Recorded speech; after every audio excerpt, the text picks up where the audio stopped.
Today, ladies and gentlemen, I want to try something that we don't normally do on this channel and go back to a bit of the conceptual stage. So all the stuff I'll be talking about today is not something that's leaking or not some rumor that's spreading. It's just an idea that I would love to plant in all of your minds today so that maybe after today's video you can be like, I didn't really think about that. Thanks, Drew. And I'll say, you're welcome, Tailosive Tech subscriber. Appreciate more original content like that headed your way in the near future. So today, primarily, the technology that I want to highlight is what if, okay, this is entirely hypothetical, what if the bezel-less trend is not entirely the future we're headed towards?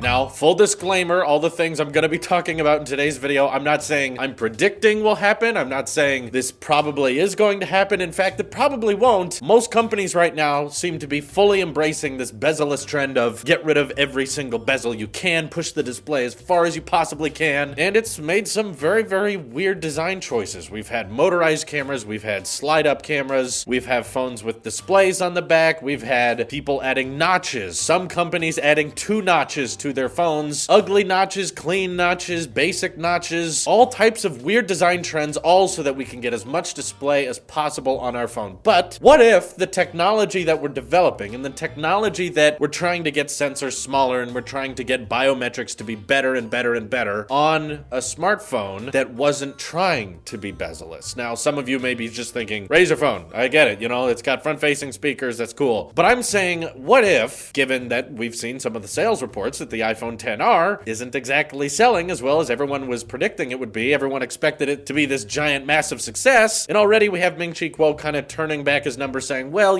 I said 100 million. Now, I'll get back to you. Probably going to be like 70 million though. So maybe with the success we've seen with the iPhone 8 outselling other more bezel-less phones that year, like the Galaxy S9, S9 Plus, or the One Plus lineup, there's plenty of more futuristic bezel-less design trends, yet a lot of people seem to be okay with just putting up with a few extra bezels all around their display. They're okay with it. What if we are wrong? Because right now it seems like we'll take a bite, we'll take a grasp at any tiny bit of innovation that can get us a little bit closer to that bezel-less idea of all-screen phone, but maybe, just maybe, some people don't really care. They just want a phone that works, and maybe they want a phone with the most overall features and perhaps the phone that they're most familiar with. So what I wanted to present to you guys today is what I would be calling the iPhone 9, because this is clearly halfway between an iPhone 8 and an iPhone 10. Now, I understand that traditional iPhone 8 design, we all kind of thought was the end of the era. It started with the iPhone 6, and they've kind of been tinkering it and perfecting it all the way up till now. And the iPhone 8 would be the final conclusion to that traditional mindset of display, 16:9, bezels on the top and bottom, home button, and the rest of the phone they've just added on top of that year after year after year. What I'm presenting with the iPhone 9 would be like the Toy Story 4 of iPhones. It's like, why are you coming out? You were fine. Why are you still here? But in 2018, we got a complete iPhone lineup that was doing its best to be bezel-less with the iPhone XR, XS, and XS Max. What if, due to weak sales, Apple just did a complete 180 and said, you know what? Let's design a phone that keeps our traditional bezels, that keeps the home button, keeps Touch ID, but now think about the technology we can develop already and fit it into as tiny notch as we possibly can. Now look at those sensors and look at the forehead of an iPhone 8 and look at how much room you have to stuff as many sensors as you possibly can. And it's not going to create any kind of crazy notch pop-up camera or sliding factor. Let's just start implementing new and modern sensors and modern new features that we've developed for bezel-less phones and start putting them into more traditional designs. Of course, this is never going to happen. I'm not predicting it's going to happen. I'm just presenting the what-if situation. Imagine an iPhone that has the look of an iPhone 8, but not only do they keep around Touch ID, they add Face ID. Now I understand that we have the Note phones and the One Plus phones that either have fingerprint reader on the back or they're about to move it on the front or they already have, but as we saw with the One Plus 6T, the in-display fingerprint reader, while cool, is a little bit slower than a typical fingerprint reader. And as Marquez has brought up, it has to shine a light on your thumb, which can kind of be annoying when it's dark and it needs to get a signal off of your fingerprint. So why not just stick with the old fingerprint method, way faster, not as intrusive, and also have the Face ID options. Not to mention this is front-facing, you don't have to reach around for it on the back. Merging of 2 different techniques that I haven't really seen before. And you don't even have to stop there. You can easily fit all of the sensors sensors that are currently on an iPhone 10 notch into the forehead of an iPhone 10 and still have plenty of room to go. You could then add a ultra-wide selfie camera, just like the Pixel 3 has, and not have to have a terribly ugly notch. You could probably beef up the earpiece to be just as loud, if not louder, than the speaker on the bottom of the phone. You could stick with an LCD panel because now you're not trying as hard to get as true a black, which means that the iPhone 9, because it's using an LCD display, has a much better chance at getting to that 120 Hz ProMotion display that we've all wanted. Now this phone, while it may not have the coolest gestures or the cool bezel-less design trend that a lot of people are getting used to with the iPhone 10, this would be the phone for people who want the most overall features, the people who don't really care that much about bezels, but they wanted to keep Touch ID, they wanted to keep Face ID, they want an ultra-wide selfie angle, and they wanted a ProMotion display, and they don't want to worry about a notch or weird new aspect ratios that all these new smartphones seem to not be able to settle on. One of them does 2:1, the other one does 18:9.5. They have all these weird aspect ratios that some YouTubers adjust to and some YouTubers don't, so either way you're kind of left with these weird black bars or curved corners that you're not really sure what to do with. What if they just kept it with 16:9 and they just said, you know what, we're not done perfecting this traditional design, let's leave it on a high note, let's give it Face ID, Touch ID, ultra wide angle lens, ProMotion display, and of course update the CPU as you would be normally, and honestly just see what they could come up with. I feel like it's a huge missed opportunity and possibly a huge missed market to the fact that we're designing sensors and biometrics that are getting better and better and trying to stuff them into the tiniest space we can so that it doesn't intrude too much on the display or the content. What if we just started catering back to the market that clearly made the iPhone 8 one of the best-selling smartphones in 2018? I know a lot of us in the YouTube space are all about, nah, we gotta leave that behind us, we gotta move towards erasing the notch, and we gotta move towards getting rid of that tiny bezel that's already around our smartphones. We gotta keep going. Bezel-less is the future, and you're probably right. Not trying to disagree with that here. I will not try to fight you on the fact that most people are gonna say, that phone looks pretty, I like that the display goes all the way to the corners, let's just keep going with that. But honestly, just start thinking about how much this technology's developed and how we could implement that into traditional designs and really have a top feature-packed iPhone if we want it. But nay, bezels are too ugly. We can't put up with bezels. They ruin everything, and then it's weird because most channels are gonna start adding black bars to the content anyway. So we work so